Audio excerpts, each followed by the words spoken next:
Hello, everybody. Happy time zone and welcome back to another dev stream here at Fantastic Pixel Castle. I am so happy to see everyone here. All right, so hello. We're going to dive in and get started. But before we do, we're going to pause for a word from our sponsor. Yeah. No, I'm sorry. I just got a whole bunch of sound from my stream and that was very distracting. So the first thing we do, I am going to talk a little bit about who we are and what our dev streams are. So today we're going to be talking about the Dreamblade, which is really exciting. It's our very first class, and we are... I'm so sorry. This is very exciting to me. Okay, so we're here to introduce our VP of IP. This is our VP of Creative, Shanti, and our Gameplay Design Director, Brian, which is awesome. So that said, what is a dev stream? Why are we doing it? We believe in showing our game early and often. One of our core values is partner with players. And in 2024, we ran blogs on our website to show things a little bit early. And we figured it would be more fun to show that game actually like live and in engine. So in April, we did our first dev stream of the Wishwood biome, but that was sort of just a fly through. On the dev camera, we're actually going to show you some gameplay today to highlight the actual Dreamblade, which is really exciting. So before we get into that, I do want to dive into a little bit of our concept art to show you where the Dreamblade came from. Before we do that, I do want to make a point. Game early. Game not done. Everything you see today is a little bit in development. It's not going to ship this way. So keep that in mind as we go through the concept art and into the engine. We don't care, but if you make a big deal about, wow, that art doesn't look final yet, you're just going to discourage a bunch of other developers from being able to show you stuff until it's like shippable. So probably in your best interest to keep a perspective on where we are in development and celebrate the fact that we're trying to talk to you all early. Okay. I actually found the extra audio feed, which is very, very exciting. So I managed to turn that off and now I can hear everybody normally. That's super great. Great. So let's talk about some of the concept art. Shanti, do you want to talk a little bit about the origin of the Dreamblade and how we decided on doing this as our first class?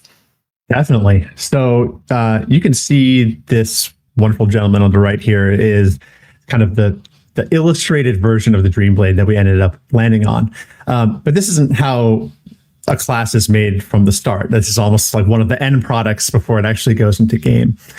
Where we actually start with a lot of our class ideation is we get together between narrative, art, and design, and we start talking about, okay, what do we need for this next class? In this case, Brian was like, I kind of need a big guy with a sword. I need someone with heavy armor, two-handed melee. Where could that go in our IP? So if you go to the next slide, and that's kind of where the art and narrative explorations begin. It starts with sketches of 2D, black and white, exploring what their silhouette looks like, what sort of armor designs could be. And these aren't even in a faction yet in our game. This is just agnostic.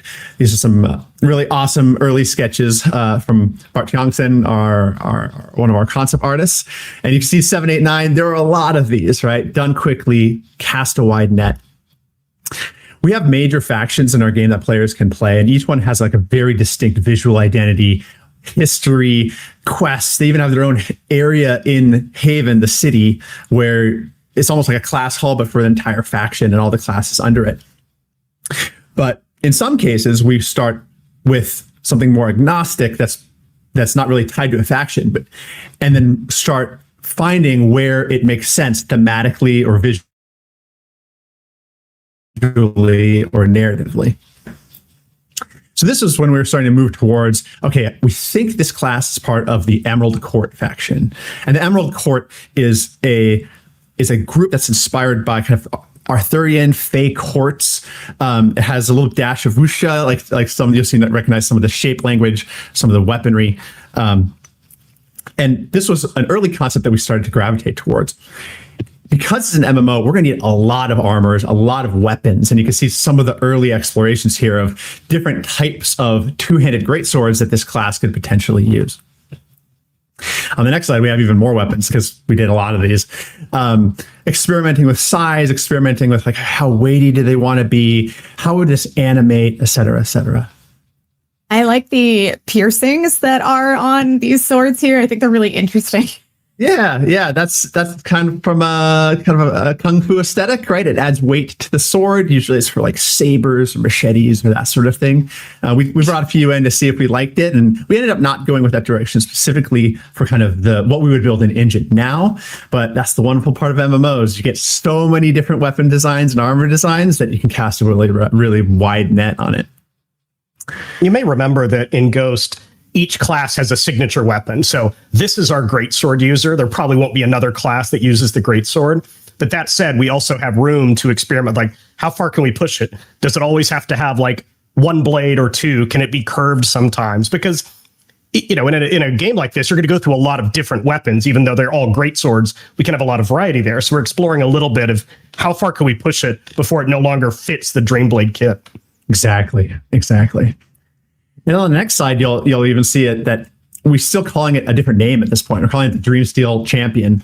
The original kind of one of the narrative prompts was, okay, what if they're, big dude with a sword, as we called it, and they're a martial class, right? They have no magic, they have no powers, but how do we spruce them up? Okay, well, maybe it's their weapon that has maybe it's have some sort of magical property that's connected to the world building. But one of the hard things with making a class fantasy in an MMO is you're going to constantly be getting new weapons and armor. And so if we say like, oh, this is the one sword for, then the player tosses it out when they kill that raid boss, pick up a new weapon. Okay, how does that make sense? And so over time, what we did is we narratively explored where else it could have its source of power, we call it. And eventually we honed in on, okay, maybe it's not the sword that makes this class so powerful in the lore. Maybe it's the character itself. And then on the next slide, that's when we kind of evolved it into what we're calling now the Dreamblade. And narratively, the Dreamblade is, and I'll try not to spoil too much here because a big part of our game is discovering this as you go in like faction quests and class quests. So if I say anything too much, Greg, just like kick me off stream or something. Well, I'm using it when it leaks too much. It's fine. Yeah. So in the center of the court is the Dreaming Queen, and the Dreaming Queen is the epicenter of the entire faction. The goal of the people of the court is to earn her favor, earn her gaze, but she's stuck in a sleep she cannot awaken from. So she can't actually give direct commands. She can't rule her court directly. She has to do it through the dreams of her subjects. But through those dreams, for world building reasons I won't get into, she can imbue magical power in those that she deems worthy, or take it away, or worse. And among that cadre are the Dreamblades. And the Dreamblades you can kind of think of as her knights errant. The gift she gives them is not only the power to have kind of like paladin-like Green Knight magic imbued with some of their abilities, but they also train all day, every day in this martial craft. And when they sleep, they continue to train, right? They fight these endless series of battles and wars in their dreams, fighting and dying endlessly so that they never stop getting better and never stop becoming more powerful. And that kind of became the nucleus of the Dreamblade's power fantasy, which is added on later with VFX and SFX and animation and all that fun stuff as well. Spoilers, Shanti. We start with like big guy with sword. We wanted to put our own twist on it. You know, we can imbue that with a little more narrative interest than just, yeah, you have a sword and you hit things with it. We wanted to have like a story for why are these guys the way they are. And for players who care more about the backstory, they can dig into that deeper. Definitely. It also opens up the potential for really cool faction quests or class quests or, little things in the lore that acknowledge that you are a Dreamblade. All that stuff is potential that we're really excited about. And then we move on to 3D. On the next slide, you can see us starting to model this in our game, right? And this is an incredible part of the process to kind of take a 2D thing and make it quote unquote real in engine. We explore different armor styles. You can see the horns on the helmet in 3D on the bottom there starting to look very close to the Emerald Quartz aesthetic, which has a lot of like antlers and wood and natural elements. And on the next slide, actually putting it on our model, on our male character in game to see, okay, how does this fit? What is the silhouette? How would it move? How do we stop the pieces from clipping? Or how do we weave in the animations in a way that makes sense for a character that is super powerful, but also wearing heavy plate? And the next slide, you can actually see us experimenting with different types of armor from different pieces. Another thing that MMOs have, which is both a blessing and a curse, is you can put on whatever you want. If I want to have this white suit of armor for my chest and legs, but I want to have that emerald court, green helmet and shoulder pads, you can do that in an MMO. You can express yourself that way. And is it dyeable? Yeah, right? Is it dyeable? One of the main questions. And then you can see some evolutions of the sword, kind of adding this jade edge to parts of the blade to really push it closer to that emerald court aesthetic in a way that we thought was really cool for this class. And then lastly, plopping it in, I think the next picture is a black version of one of the armors. It's kind of like a Haven City style armor rather than something that's Emerald Court. And then taking it from that and all the way to the in-game assets, which you'll see shortly. Yeah. So really quick before I go to show what the abilities actually are, which is on the next slide, I did want to ask, which actually came first? Was it the idea for the Dreamblade itself, or did the concept art happen and you found that really inspiring as like the VP of creative, somebody who's really building this world? It all melds together, and that's how I think it's best. Creative is at its best when you have people from different disciplines with different tastes, different experiences all coming together. I toss a lot of terrible ideas at Brian, and he's really nice about it, but like he steers me away from the bad ones, right? But we pretty soon kind of saw some pieces here, both from the narrative, the early sketches, the early kit design, that you saw the momentum, you saw the excitement, you saw people on the team having no ideas, kind of plus oneing and adding onto each other. And that's oftentimes when I think we got something here that works for our game. Yeah. And I love the idea of kind of coming in and being like, we have this great idea for a class. And Brian's like, I love that. They got the seeds for like class. Class Yeah. ideas come from everywhere. They come from, a class designer might have an idea, or a concept artist makes a really cool picture. And we're just like, I don't know, we got to figure out a class. Or Brian like reads that. a cool tweet and he's like, yeah, I'll go That's make that class. Exactly. I'm kidding about that part.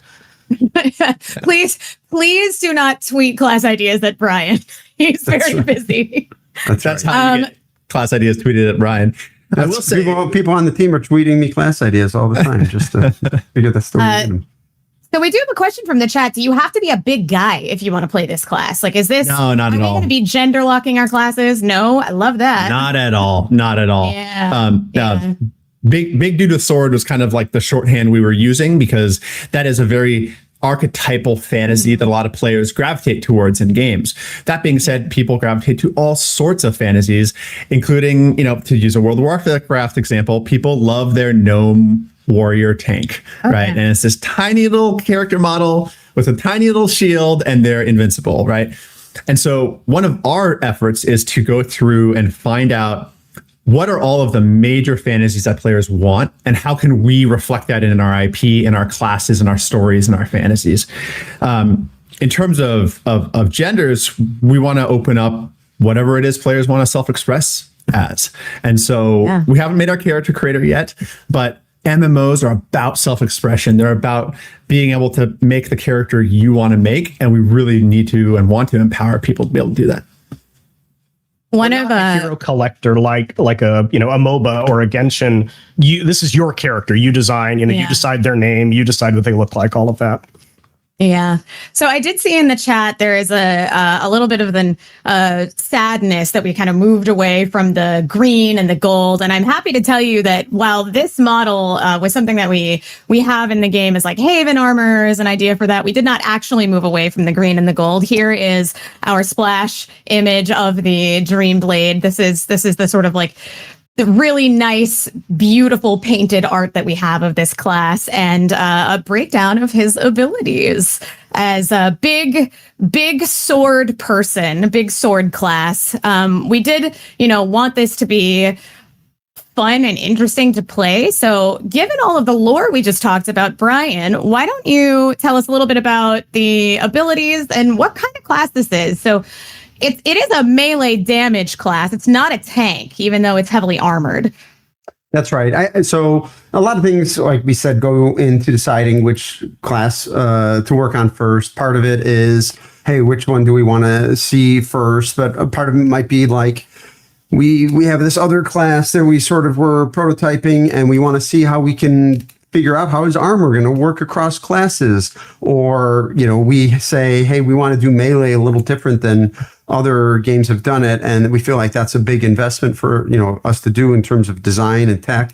So let's attack that first. And maybe we don't really have our plans for how enemies are going to aggro worked out. So that's why we decided to do this class first. It kind of presented a number of challenges for us of how we wanted to do things differently in terms of how we want our melee to behave in the game and how we can make that something that feels good in an MMO. And then also just, let's explore this faction, the Emerald Court. This is our first one, right? So there's a lot of ideas we have to go through. And certainly the expectation would be, this is the class we probably have the most iterations on. Even the one that we have in game, I would expect is kind of like iteration 3. So right now, one of our goals for the game is to not get a high number of abilities on the classes, because we want you to play a number of classes and we want you to be able to move from them pretty fluidly without necessarily having to be like, oh, okay, my brain space is shifting from this 30 ability class to that other 30 ability class. So you can see on the screen, we have a kind of the breakdown of the abilities we have. First, we have this Sleep with Strikes, which is our combo, like our main attack. So you might think of this being, a traditional action game, your attack button, where you press it and you go like right hook, left hook, uppercut. It's very similar to that, where, there's payoff at the end of the combo. So you need to sort of build into it and invest the time to get to that last stage of the combo to really get payoff for it.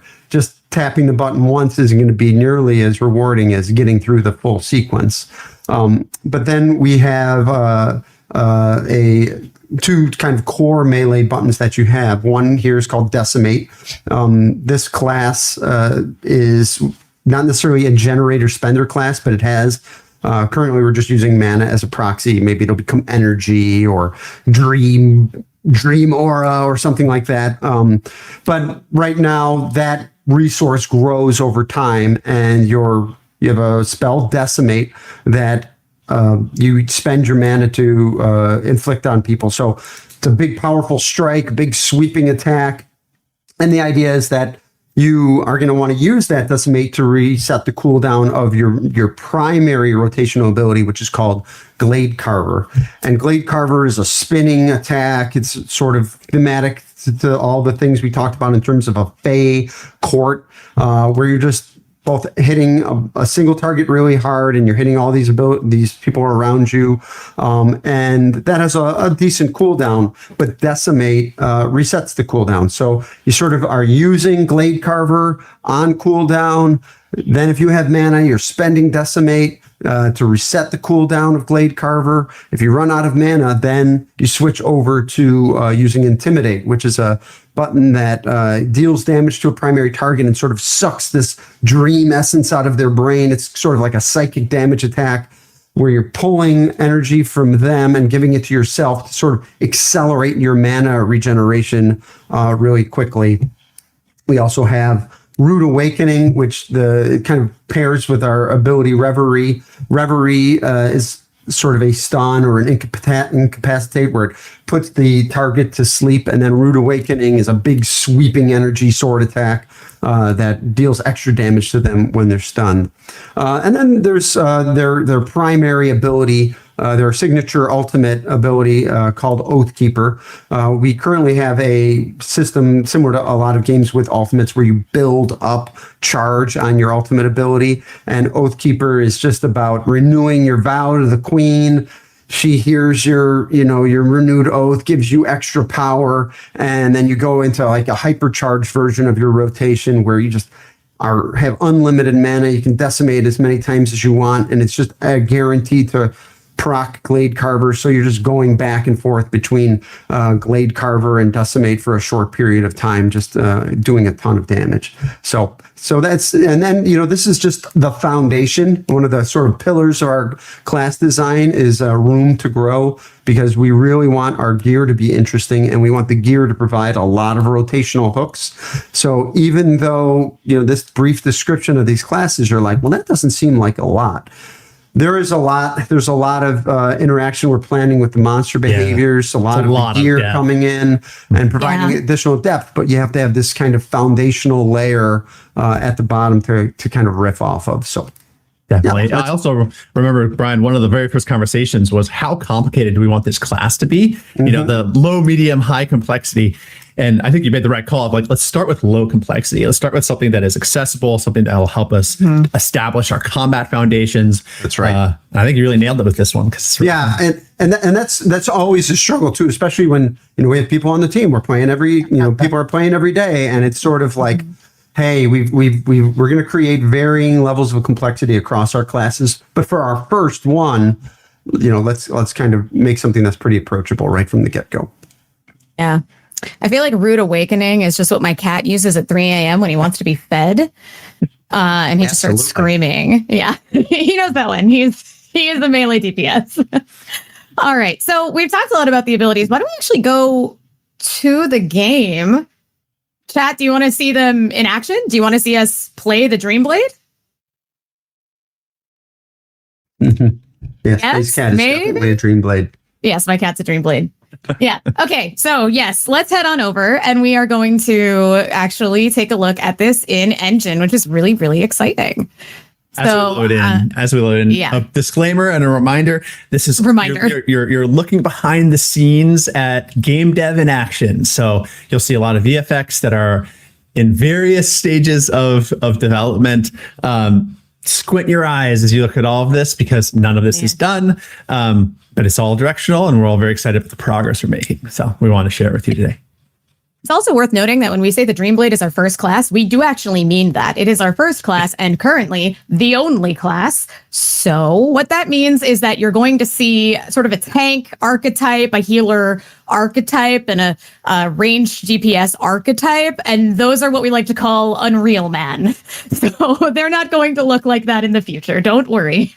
Same with the UI. I mean, this UI is the prototype UI we've had for a year now, and we've been experimenting with it, but don't worry about that so much. These icons that we're having are placeholder icons, but you can't work on everything all at once. But this is at least, I think, reflective of the 3D art of the character. That's a really important thing. We're getting closer and closer on that. Right, Brian, do you want to show us these abilities on your punch panel here? I'll roll through it. So a couple things. One you may note, actually. So this is the mouse and keyboard controls that I'm using right now. Obviously, all our abilities are going to be configurable, but you're also able to play it on the controller just as easily. So you may see some changing of the controls down there, but gamepad has a nice little scoring around of the camera. That's why I was doing that. But I'm going to play it on the mouse and keyboard for now. All right, I'm going to put it on a gamepad for now, just because the camera control's a little smoother for streaming. So so our primary attack, this is our attack combo. As I was mentioning, Relentless Strikes, it's called. So as the player continues to attack, invest that last slam attack that deals the most damage and actually gives you a nice little burst of mana that you may have be in need of. The second ability we have here is Decimate. So this is our spender, as I mentioned, our mana spender. And we just slowly regenerate mana over time. But as you can see, the combo kind of gets that rolling a little bit extra. And then Decimate is a powerful spender. As I mentioned, the more powerful, and actually I'm going to click on this guy. And this is our gamepad camera. It's a little bit more locked, but and a little bit more in the orbit fashion. But I'm going to use the secondary ability, Glade Carver here. So this is our spinning attack. You can see it's dealing a lot of damage, and then I try to use Decimate to reset the cooldown. Didn't get it there, so need to get some mana generating and use my filler in the meantime. You can use Intimidate to kind of, like I said, hypercharge my mana generation speed. It's about doubled now, so I can get more Decimates. And there's a reset for my Glade Carver, so I'm going to use Glade Carver again. And then I can always, this is the Reverie, which is our stun ability. That was Rude Awakening. I'm sorry, pressed the wrong button, but that was Rude Awakening. Here is Reverie. That's our stun, putting the boss to sleep and hitting them with a big Rude Awakening when I need to. So here's our ultimate ability, Oathkeeper, excuse me. So we're going to get a kind of talk to the queen, get a nice stab of damage, and now I'm proccing Glade Carver resets every single time. And like I mentioned, there's this little visual effect that we have there every time your Glade Carver resets. So one of the things we wanted to do was, as much as possible, try to get you not staring at the action bar as much as we can. And part of that is by using our visual effects to do that. So when you're playing the game, you sort of get into this flow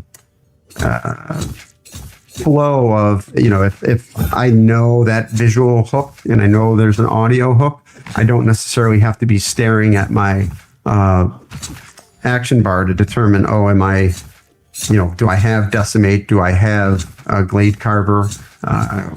Can I, do my rotation without necessarily having to stare at the action bar the whole time? So yeah, that's sort of a run through visually of the abilities and the very base rotation. Again, it's a base rotation. One of the other things we're sort of doing different is we do have jump attacks, and the jump attack and sprint attack. This gives us sort of another avenue. Sprint attack is generally used as like, somebody is attacking, is already attacking someone. I'm running towards them as I'm sprinting, and I want to close the gap real quick, and the sprint attack will jump you forward. Jump attack is more of a bit of an AoE, but this is also something that we can hook off of. So maybe we have a piece of gear that says, after you perform a Glade Carver, your jump attack deals an additional 100% damage. And so we don't necessarily want to make a game where somebody's doing this, jump attacking all the time. That's not really how we think the game would look great. Maybe some class that might be a lot of fun, but I think providing opportunities where players can say, hey, I'm going to, integrate a jump attack in, that could be a lot of fun. Same thing for right now for our jump Decimate. It's actually got a knockback, and I just got to be careful about knocking Punch Pail into the gorge here. But so there's sort of a sprinting jump attack or a downward swipe, and that has a little knockback to it. It's and there are times during the game where you want to reposition an enemy. Maybe they're standing in a healing zone or a damage zone, and you need to move them to go somewhere else. And the jump attack sort of will allow you to do that. And I'm trying to think if there's other things. There are other things we'll sort of see in the game. Obviously, just to talk, somebody did mention mobility. Our characters do have a dash. It has 2 charges with a relatively short cooldown.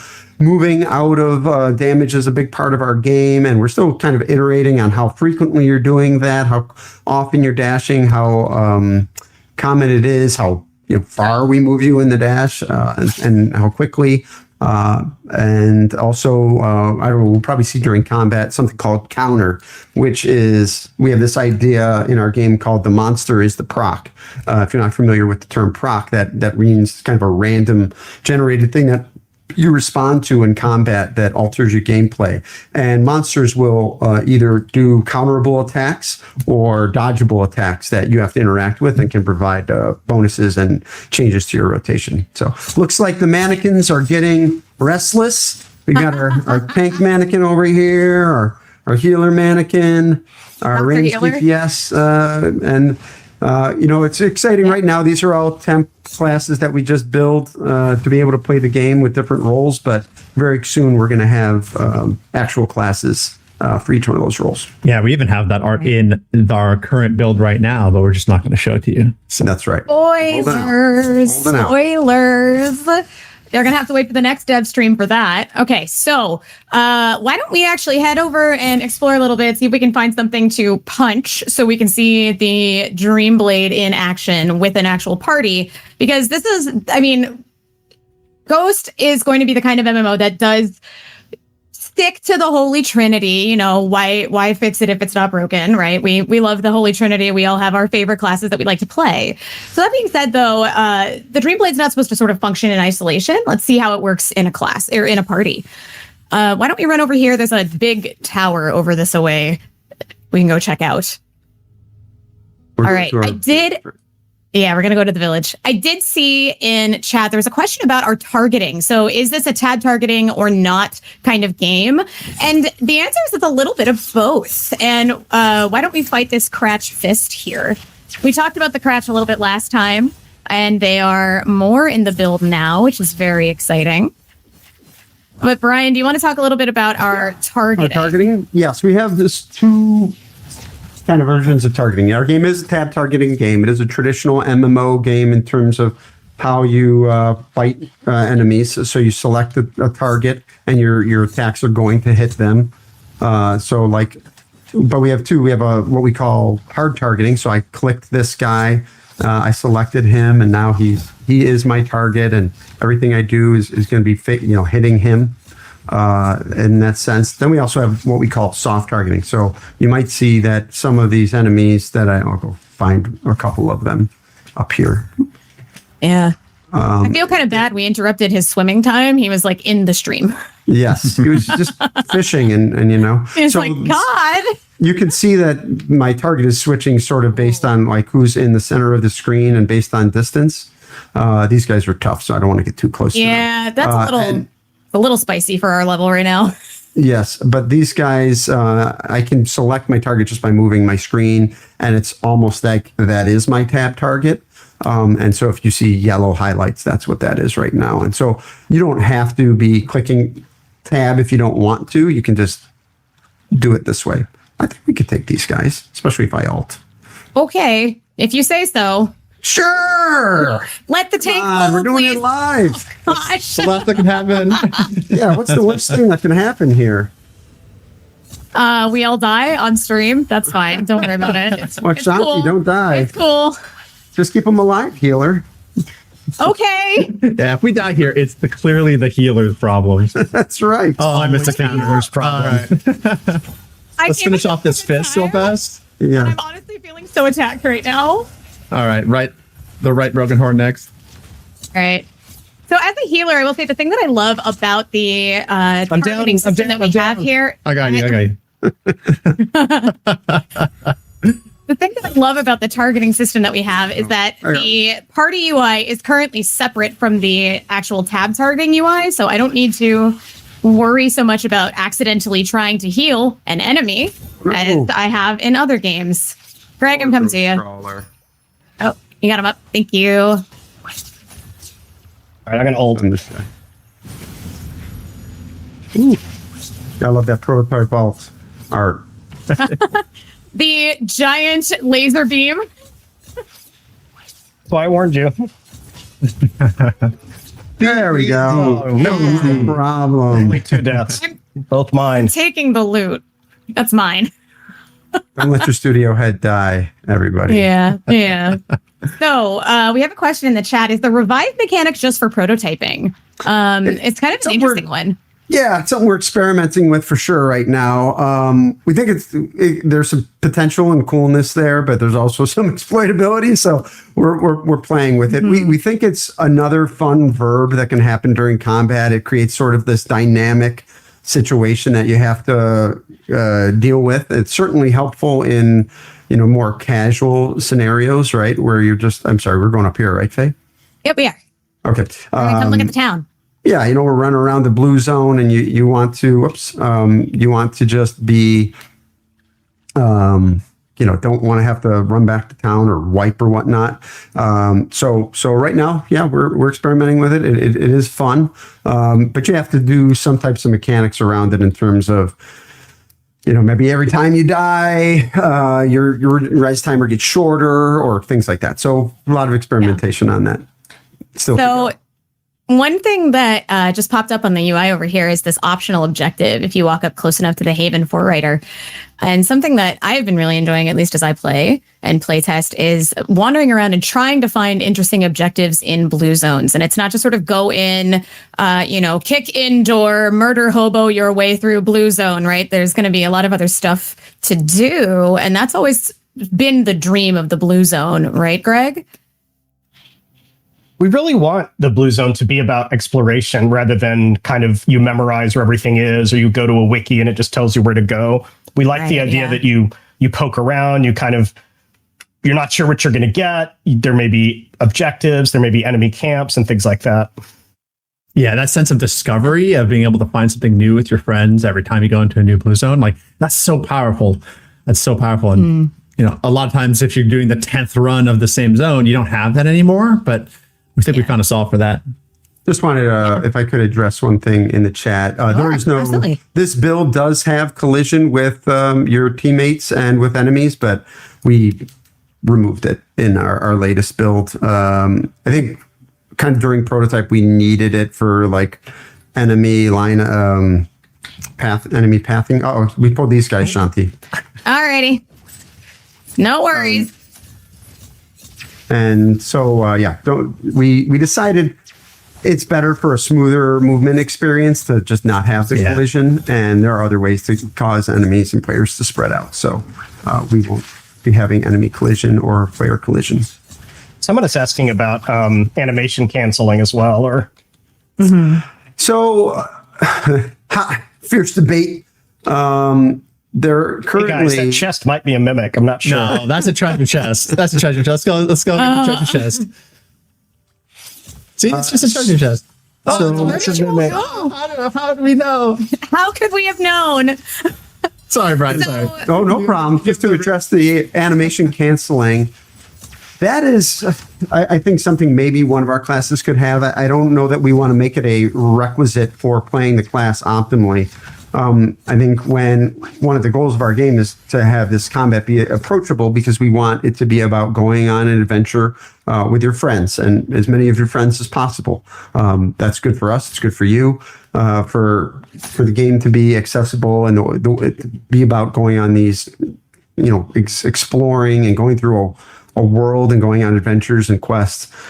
And so we want a lot of people to be able to play. And, there's some concern that things like animation canceling being necessary to play the game in an optimal manner puts a lot of sort of strain on a lot of players' ability to play the game. But you make a good point with the number of classes we want to have is that kind of allows someone who wants like a more complex or high actions per minute class can pick one of those. Yes, exactly. So still, I wouldn't expect that to happen for this class, but certainly one of our designers has told me a lot that the optimal way to play the class is really to insert one combo every time you weave it in between an ability. So, and I don't know that I think that's the best thing for this class. What you might have noticed is there's some sliding. I'll just showcase sliding real quick, but we do want traversal to be fun in the game. So everybody has a slide and you can just kind of surf down hills. That creates a fun way to move around the world, and we have gliding as well. So there's a lot of fun ways for people to kind of move about the world and get to exciting places. We want the feeling of running across the world to be a lot of fun. So there's still more work to be done there, but to make that kind of seamless, which is something we'll be talking about currently. Sometimes, I mean, a lot of times in MMOs, you're just like, let me get to the next fight. Okay, let me get the next fight. And you're not really engaged with the travel between. So we're trying to make the travel relevant as well. We got to kill this elemental. So this elemental, this elemental has got a shield on him. You might see this little white bar. Yeah. We have 3 types of... so we have 3 broad... I'll just get into this, but we have 3 broad categories of damage in our game. We have physical, so that's things like stabbing or blunt attacks or slashing, bleeds, and whatnot. And then we have magical abilities. So you might think of those as like the arcane or the necrotic or things like that. And then we have elemental, which is things that you might say frost damage or fire damage or lava, molten, storm, lightning, things like that. So those are the 3 broad categories of, this Ghostcrawler guy, I'll tell you. I just noticed, Greg, you're level 1, not level 10, so you are playing hard mode right now. No wonder I'm crushing it. I was like, why is he taking so much damage? 90 hit points. So these earth elementals, they have elemental shields on them, and all of our I believe it's physical attacks do extra damage against physical shield, elemental shields. Elemental damage deals bonus damage against magical shields. Magical shields deal bonus damage against physical shields. It's sort of like a rock, paper, scissors. And the idea, what is going on there? Who's fighting? Looks like some Philosopher King is fighting some plants. Oh, some NPCs fighting each other. Yeah. NPCs fighting each other. Is that a thing that can happen in Blue Pens? I guess so. Hope we got a mimic on us too. Yeah, let's get this mimic. Oh. Yeah. I think it's a mimic. It could just be a treasure chest. It might be a treasure chest. Yeah. I mean, unless the treasure chest and ghost are all going to have teeth, it's probably a mimic. So this mimic is actually an Unreal Store asset, I believe. We have our own mimics that look way cooler than these, but we're not going to spoil that yet. Same thing with the elementals, same thing with the plants. These are all just placeholder assets. We just wanted something that had art so we could beat it up. The Philosopher Kings. There was a ring that dropped off that mimic. Did someone get it? I'll take a look after we deal with this snap trap. The Philosopher Kings are ours, though. That is our art. It's not finished yet. It's a blockout model, but that is ours. Blockout, right? Which is it's kind of like a first pass, get it in, add a little color, add a little texture, but like nothing that is close to the shippable quality. It's so nice having these in though, because then we have something to beat up. We can balance against it, right? We can play around with the animations, with VFX, et cetera, but starting to slowly populate our world with things that are actually real and part of our universe. Yeah.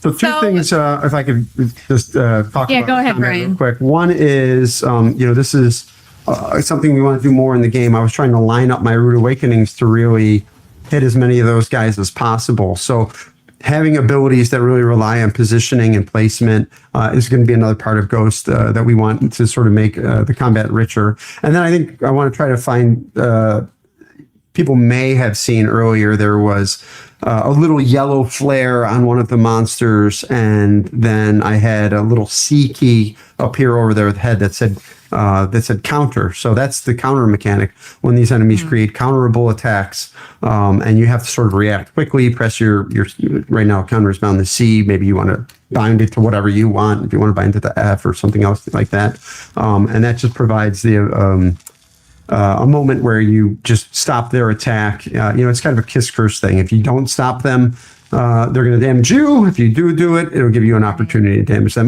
We got an invisible guy. Okay. Well, here we go. He's just a bully. He was sneaking up on Greg. I know. He sensed the weakest member of our party and he pounced. I know. So that actually being said, there's an interesting question in the chat that we've definitely planned this way. Greg, what does it feel like to be a level 1 character, sort of playing with level 10 characters in this blue zone? If you are a newcomer to Ghost and all of your friends have been playing for a while and they're running you through blue zones, is that still an enjoyable experience for everybody? I mean, that's a great question you could talk about for a long time. On the one hand, it's fun for like your friends to kind of power level you through stuff. On the other hand, I think we've all had the experience where someone says, "We'll just stand at the entrance to this dungeon while I go do all the fun stuff, and you can just soak up XP." So we want you to be able to play with friends, and we don't want level to be such a barrier. We just have to be careful that it doesn't get to be some kind of like, to where you're not actually playing the game or having fun. Mm-hmm. Yeah, I think that's an interesting conundrum that a lot of games with a very high level cap fall into, which is like, I want my friends to come in, they've never played before. How do I get to play with them in a way that is fun but doesn't feel super unbalanced? And there's no perfect answer to it, unfortunately, but it's something that we're still playing with, and we're gonna keep trying to figure out.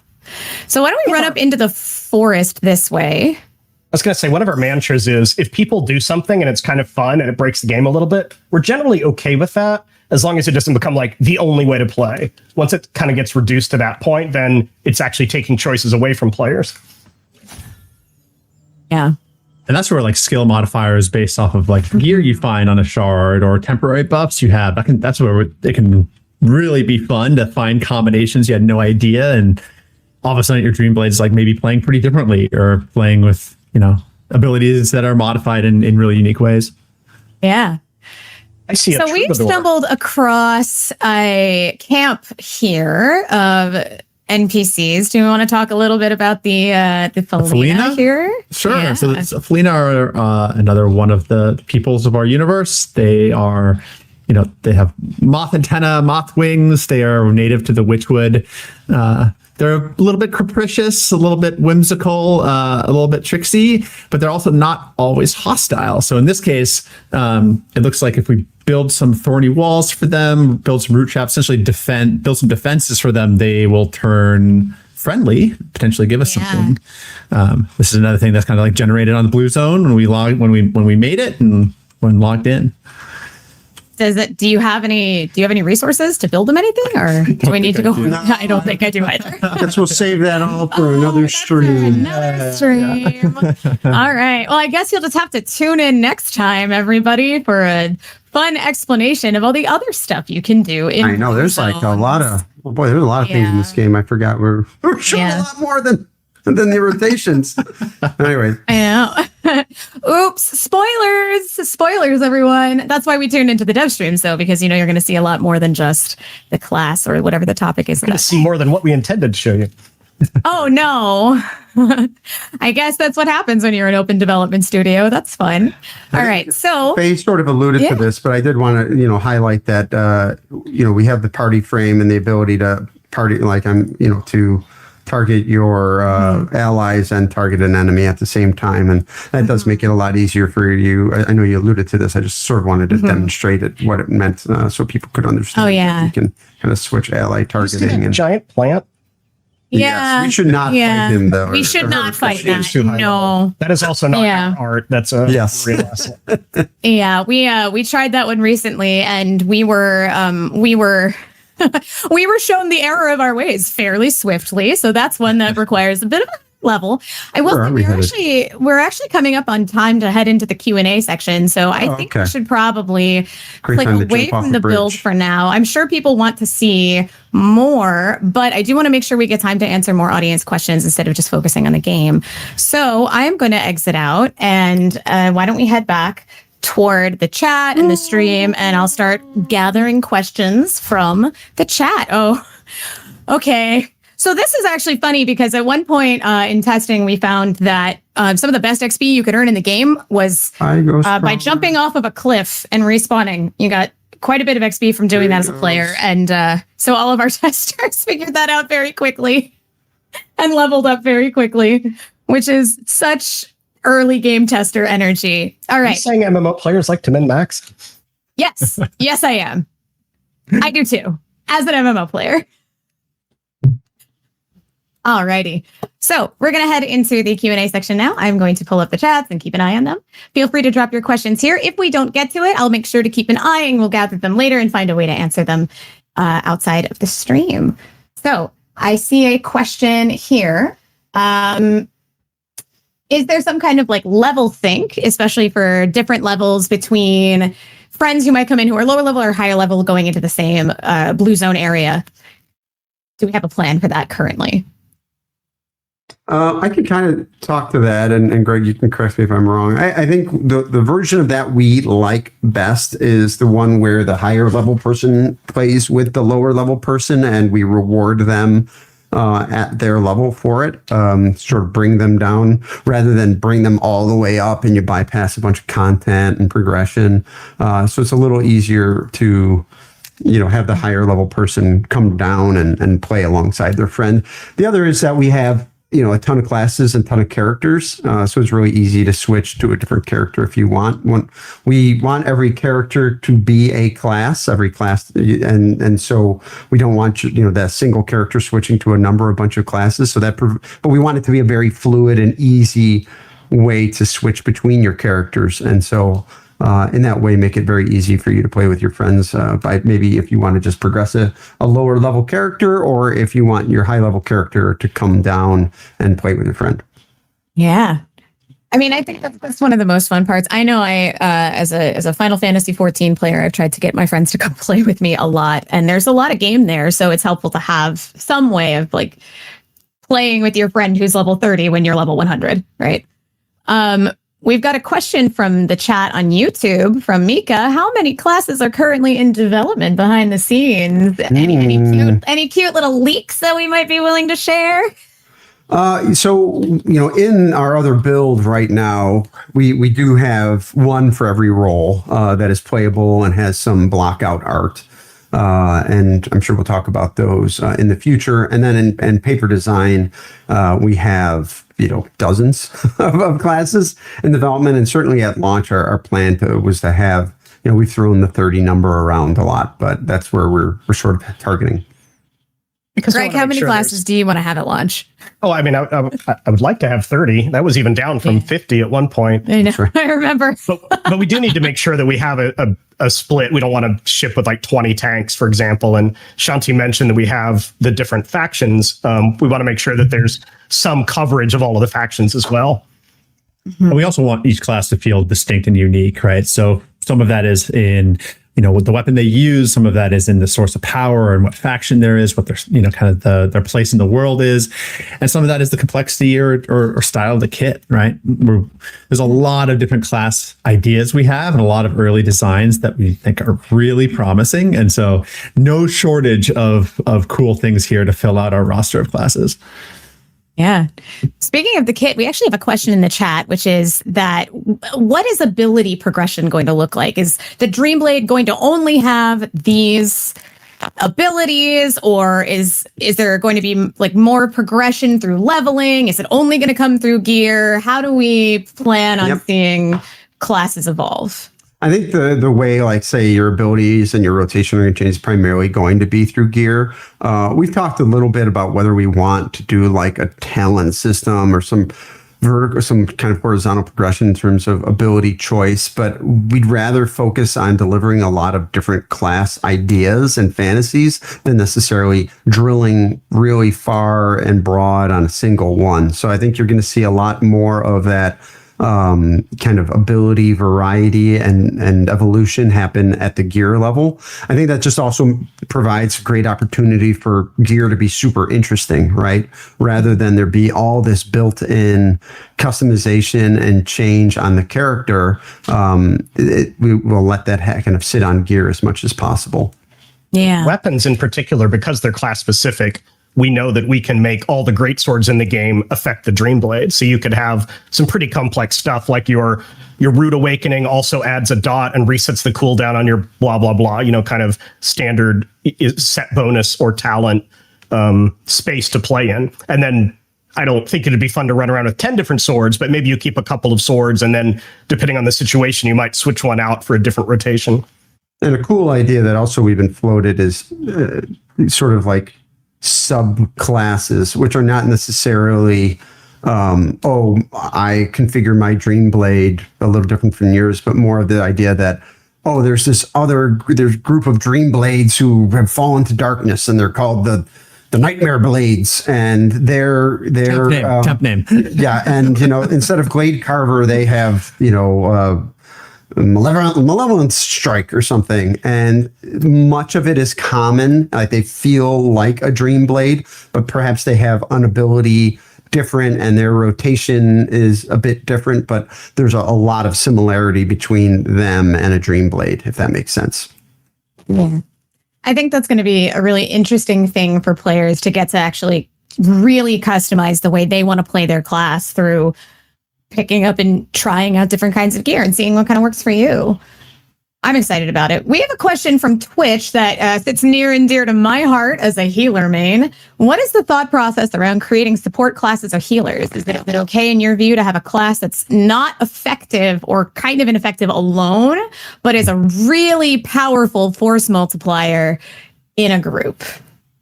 Well, I think with that, yeah, we're having a lot of class variety. I think there is value. There is value to that. I think it's going to ultimately come down to how we develop our progression system and how much of that is shared across your characters or a specific character.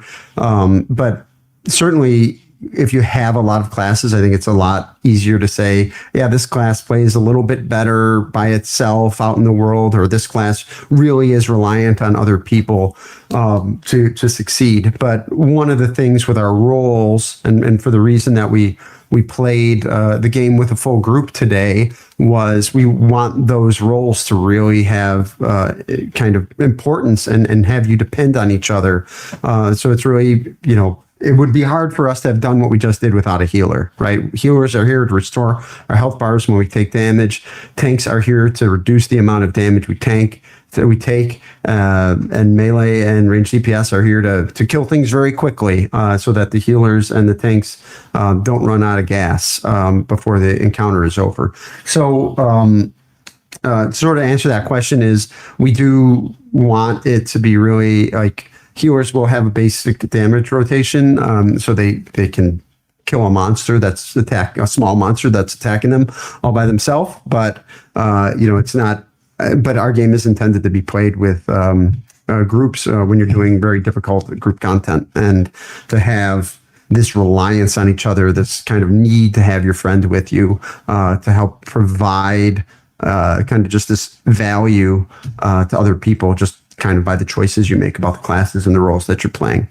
So there will be a broad diversity of content, but I think when we talk about doing hard things in Ghost, you're going to need a group. Yeah. I will let you solo, but you'll probably spend more time in a group than you do in a lot of MMOs. That's the fun part of MMOs for me, is getting to play with people. Some of the best friends I've made in my life, I've made through playing MMOs online. And that's the kind of social connection that I want to bring forward with Ghost for other people, right? Those are really, really powerful moments. We've got a question from the YouTube chat here. And also actually from Twitch, which is sort of, if there are support classes that are healers, are there also going to be support classes that are sort of more utility casters, people that can buff the party, that can support in other ways, but maybe aren't just specifically healers or specifically ranged DPS? Yeah, that's always a bit of a challenge. I'm not saying no, maybe it's a maybe, but it's one of those things where it's like, we've got to get those first 4 classes done before we can really decide, cool, how does this other sort of archetype fit in? Because the challenge with a class like that is it so good that you always need it? Or is it, supposed to, how can you design it so it's like, yeah, we don't have a class in that archetype, but we can still succeed. But also, if that archetype is there rather than, let's say a melee DPS, we're just as good.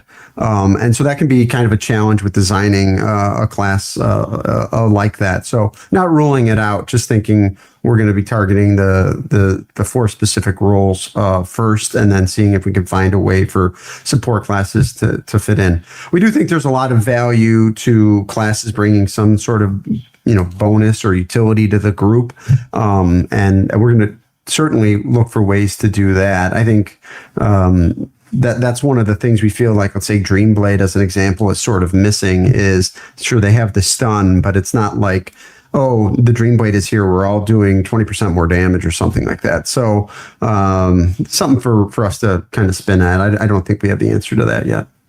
Yeah. Yeah, that's kind of the fun part about where we are in development, right? Is that there's still so much that we can do and we can change and so much that we're exploring. So we've got 1 minute left, and I'm going to take one more question from the chat. And this is, I think, the question that is probably the most important one for MMO players, which is about, of course, fashion, the real end game. Will classes and their fashion be specific to one class? Can classes sort of cosplay as other classes? Are transmogs or glamours or dyes going to be locked in a specific iconic design pattern? You're not going to be able to move outside of that. Do we have any information on fashion right now? And fashion fans, sound off in the chat if you know, if you would do anything for a good outfit in an MMO. We care a lot about fashion. We want players to have fun deciding what their characters look like. So we will try not to put many restrictions on it. We'll definitely have some kind of transmog / glamour feature where you can swap out the look of something to something else. And overall, we're not going to obsess too much about the silhouette problem of, oh, it's really important that I recognize a Dreamblade right away. So if there's someone wearing like a bikini with a top hat and armed with a fish, how will I know it's a Dreamblade? Like, I think that gets weaponized a bit much, and we'd rather players just have fun. Yeah. I think that's part of the fun and the fantasy of the MMO, right? Is being able to play your character exactly how you want to play it and dress them exactly how you want to dress them. And that maybe that is a bikini and a top hat, and you should have a great time if that's true. I'm glad for you. All right. So we are coming to the end of our stream. I want to thank you all so much for coming and for being here today, and especially with some of the tech issues at the beginning. We really appreciate it. We hope you had fun. We hope you saw something here today that is really exciting and interesting to you. And we hope that you are walking away with questions. We do not have an official Discord, but there is a fan Discord, and there is a fan-run subreddit as well. So you can go to those places, hang out. Some of the devs hang out there as well. You can come say hi to us, and we'll happily say hi back. I do want to give a shout out to our stream manager, Solomon, for being amazing and working with us today and helping us to bring this stream to you, and to our mod, Anna, for being wonderful and hanging out in the chat and making sure that all of your questions get to us and get answered. Other than that, y'all don't have to go home, but you can't stay here. Thanks so much for coming. This has been Fantastic Pixel Castle. I'm Faye, your senior community manager, and we'll see you next time.